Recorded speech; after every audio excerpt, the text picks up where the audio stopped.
Hello mga ka-DIY, welcome back sa YouTube channel natin. Bali meron lang akong i-share sa inyo mga ka-DIY. Meron dinala dito sa atin mga ka-DIY isang LED TV or Smart TV. Hindi ko lang alam mga ka-DIY. Bali ang brand nito ay Haier. Ito.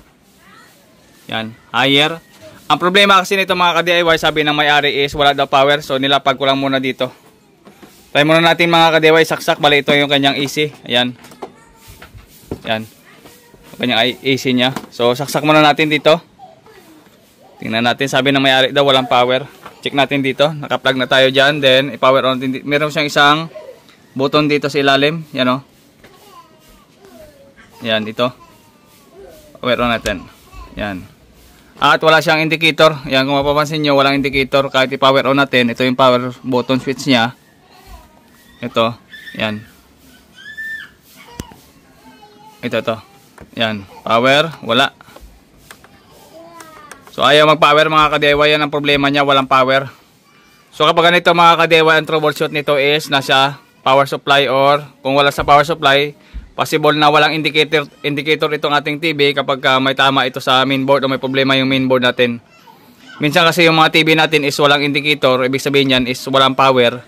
So kapag walang power, ang unang tatamaan yan is yung kanyang power supply or minsan is nasa mainboard kaya wala siyang indicator dito. Ang gagawin natin is tatanggalin muna natin tapos baklas muna tayo ng mga screw sa likod. Unplug muna natin. Tingnan natin sa likod. Ito.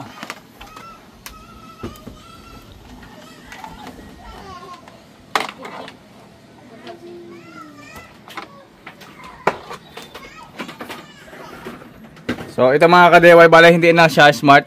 Hindi pa siya smart mga ka-DIY oh. So hindi siya smart. Okay, so yung model number ito, Haier 42 inches, yan. Haier model LE42 B8 500D. Ito yung kanyang model, so 42 inches. Yan. Okay, so tara, magbaklas muna tayo ng mga screw sa likuran. First time naman nabuksan, hindi pa nabubuksan ng iba. Wala pang kaskas ng screwdriver yung mga ulo ng screw. Tayo yung unang bubukas nito. Tara. Baklas muna tayo ng mga screw.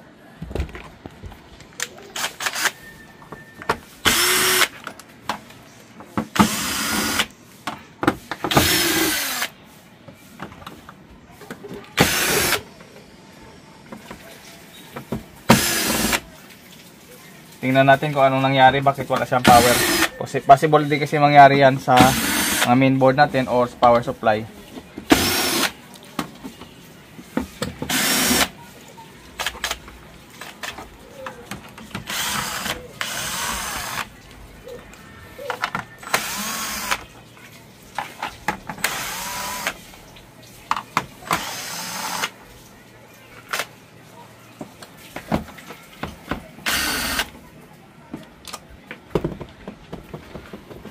Okay, para doon sa mga nagpapa-shoutout sa ating mga subscribers, hindi na ako nakapag-shoutout sa inyo kasi busy tayo palagi.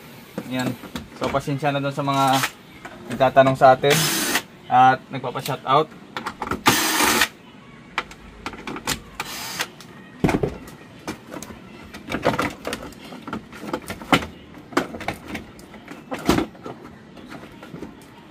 Yan, matigas.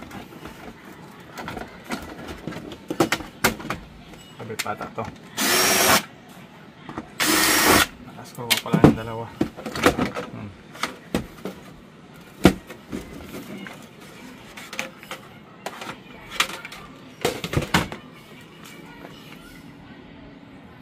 Okay, bala ito yung design ng kanyang power supply. Ayan.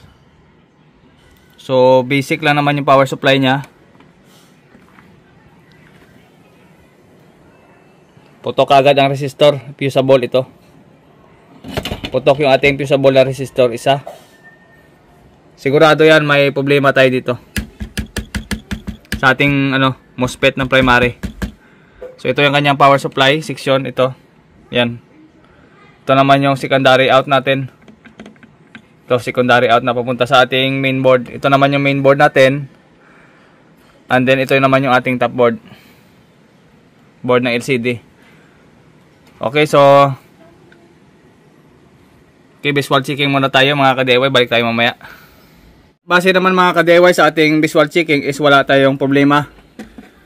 Ito lang yung isa na to, ng pumutok na fusible na resistor niya. Ito, sa primary. Ayan, primary, kaya wala siyang power. Ito, pumutok. Isa, nag-open. Check natin sa buzzer. Bago natin isaksak, is check muna tayo dito. Yan. Nag-buzzer tayo. Wala, nag-open yung kanyang resistor. Ayan. Ayan. So, gagawin natin is saksak muna natin. Tingnan natin kung dumating ang supply dito sa ating filter.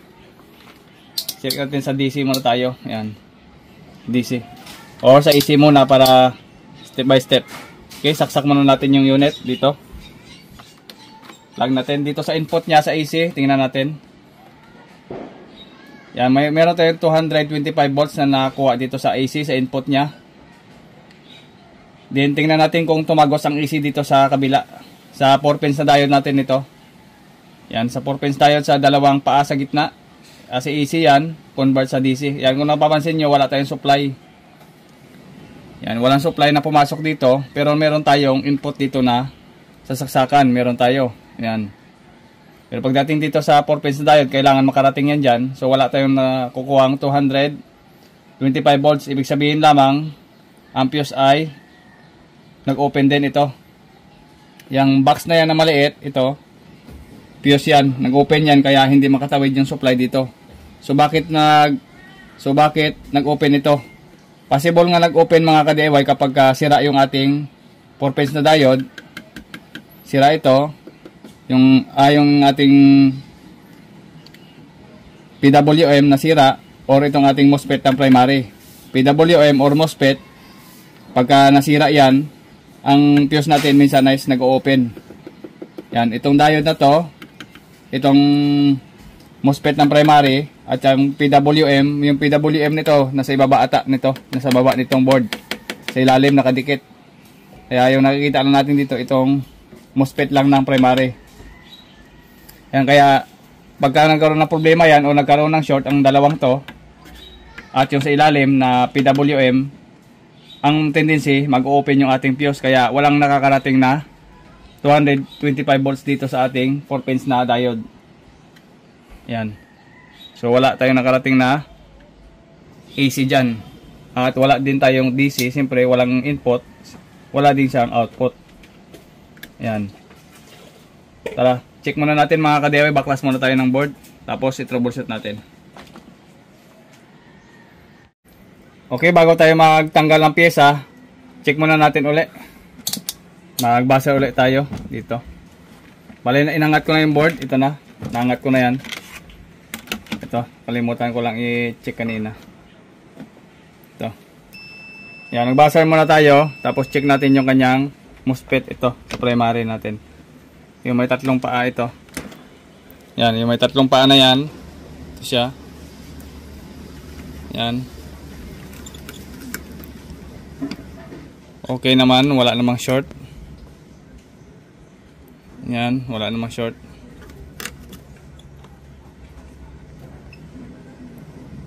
So, goods pa naman to mga ka-DIY. Wala tayong short dito sa ating MOSFET. Ito sa ating diode. Wala. Ito pa rin, isa, yung diode din. Sa primary lang muna tayo kasi bakit pumutok yan? Check natin, walang short, wala. Sa diode, wala. Itong main diode natin, wala din. Yung 4 pins na diode natin, wala din tong short. Yan, walang short. Sa DC side, walang short. At sa AC side is wala din short. Yan. So, ibig sabihin, wala tayong problema dito. Ito lang nag-open. Ito, sure ball ako nag-open yung fuse dyan. Check natin sa ilalim ito. Yung maliit na yan na box fuse yan. Ito yon yung connection yan, dalawa. Ito. Ito. Check natin. Yan, nag-open yan, no? Yan, wala tayong buzzer dyan. Ito, wala. Yan. Okay. Check din tayo ng secondary mga ka-DIY dito. Check natin yung secondary out, ito. Na portion kasi ito ay primary. So check din natin yung secondary. Baka may short din. Dito tayo mag-check sa ano, sa capacitor nito, sa mga paan nila. Tingnan natin kung may mga short dyan mamaya.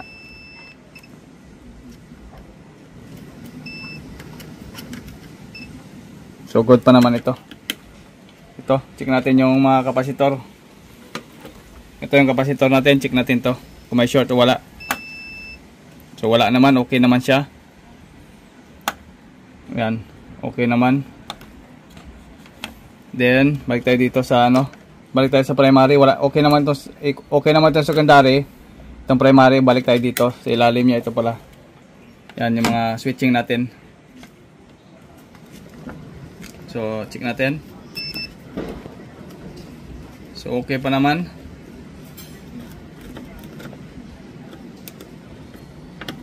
So goods pa naman mga ka-DIY. Ang tatanggalin na lang natin dito yung resistor dito. Yung resistor dyan, tatanggalin natin yung pumutok kanina ito. Yan ito. Fuseable yan mga ka-DIY. Parang fuse din yan. Fuseable resistor.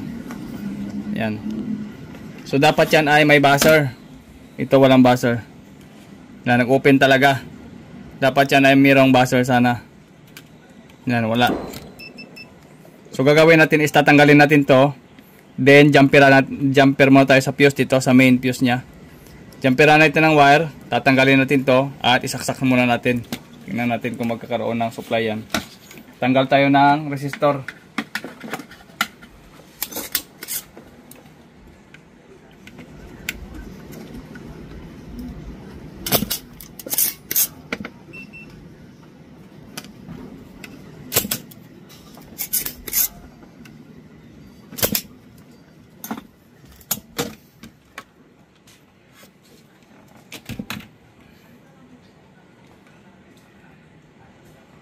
Yan, putok. Okay, palitan natin to.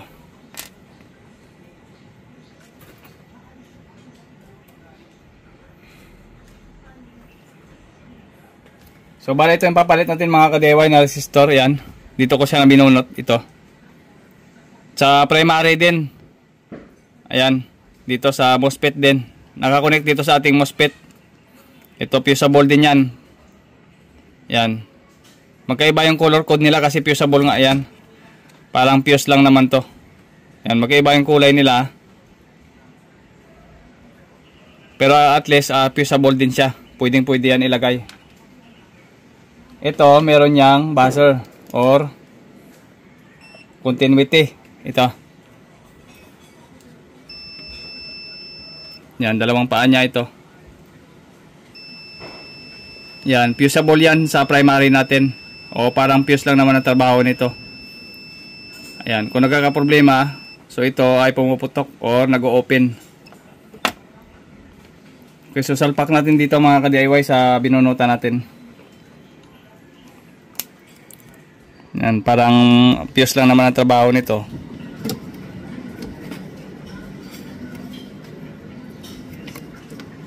Yan. At ikabit natin dito.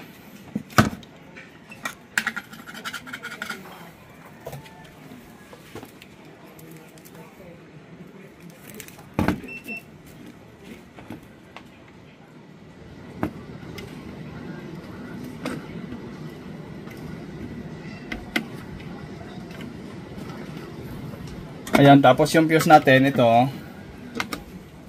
lalagyan ko lang muna ng temporary na wire. Or tanggalin na lang natin, maghanap na lang tayo ng panibagong fuse. Bunutin na lang natin to. Tatanggalin na lang natin. Pwedeng jumperan, pwedeng palitan natin ng bago.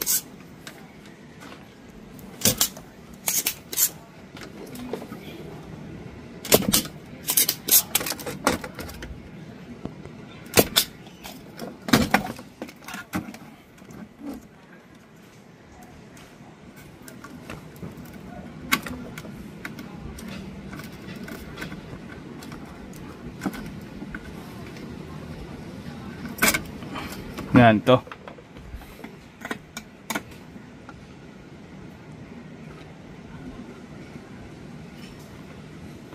Open yan. Ito. Yan, open. Walang buzzer. Yan. Open. Okay. Dito sa board is meron din yan sa dito. Tinanggalan natin kanina dito sa resistor, sa primary. Ito na tatanggalin natin. Ito. Fuse din yan. Ililipat natin doon sa kabila. Tatanggalin ko lang. So ito yung papalit natin mga ka-DIY, oh. Nabunot na natin doon. Yan. Meron tong continuity or connected yan. Merong continuity or connected. Yan ililipat natin kasi ano, mapapansin nyo, symbol ng fuse yan. Yan parang waveform ito. Yan, symbol ng fuse yan.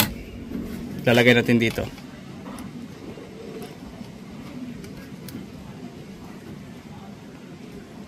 Yan, dapat familiar kayo mga ka-DIY sa mga symbol. Kasi minsan to sa mga baguhan hindi pa alam. Baka capacitor ang tingin nyo dito. Fuse po yan mga ka-DIY.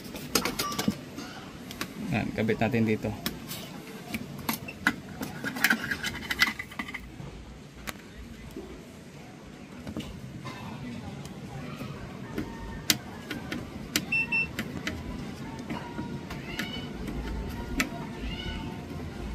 Okay.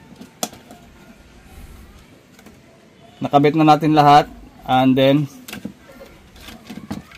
check natin dito mga ka-DIY. Dito na kagad tayo mag-check sa ano, sa secondary, sa 12 volts niya ito. O kahit dito. Check natin ito mga output galing sa transformer. Nang galing dito sa ating primary, lolusot ng chopper transformer. Titingnan natin kung nakarating dito yung supply sa capacitor na ito. Yan. Check natin dito. Dito tayo magtutok ng tester. Ito na, sa pag-out ng chopper transformer. Pag-out ng chopper transformer, yung capacitor na itong dalawang linya. Check natin yung kung may voltahe na bago natin isaksak dito sa ating mga wire. Okay. Lagyan ko muna ng sapin. Ito. Yan.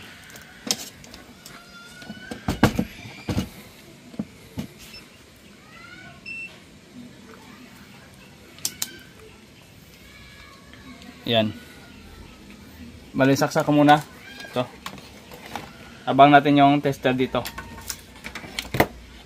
Dito. Sa output ng mga kapasitor.